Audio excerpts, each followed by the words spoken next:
new course for our life. A new direction. Exactly. We're aiming for something better, something that's more aligned with, who we are and what we want.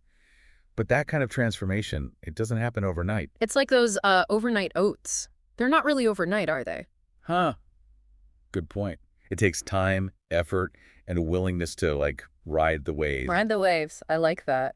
Yeah, there will be ups and downs along the way. But the key is to not get discouraged when we don't see results immediately. Easier said than done sometimes. We live in a world of instant gratification, you know? I know, right? But this is where patience comes in.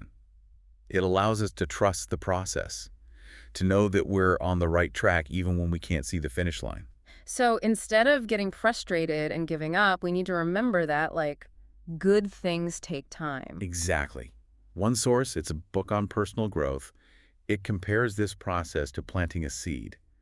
You can't force a seed to grow faster, right? You got to give it the right conditions, nurture it, and then, trust that it will blossom in its own time. That's a beautiful analogy. It makes me think of the story about Lena and her flower bouquet. Oh, yeah, I know. She was putting together this arrangement for a special occasion, but she was having trouble finding the perfect flowers. Right.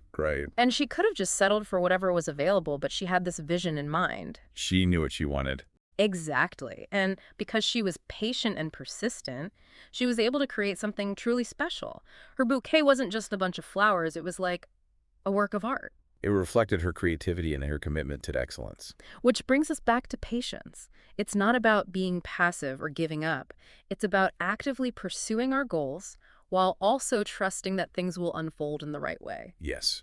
It's about surrendering to the timing of it all. Surrender. Okay. So we've talked about a lot of important stuff today: reframing failure, celebrating our accomplishments, being mindful of our tribe, and now patience. These are all key ingredients in this recipe for raising our standards. They are. Yeah. And the coolest thing is, this journey of raising our standards, it never really ends. It's not about reaching some destination and then stopping. It's about continually striving to be our best selves, to create a life that feels authentic and fulfilling and aligned with our highest aspiration. It's like a constant evolution. So as we wrap up this deep dive, what's one thing you want our listeners to walk away with? What's the golden nugget of wisdom? Well, remember that image of the enchanted lake, the one with the crystal clear water.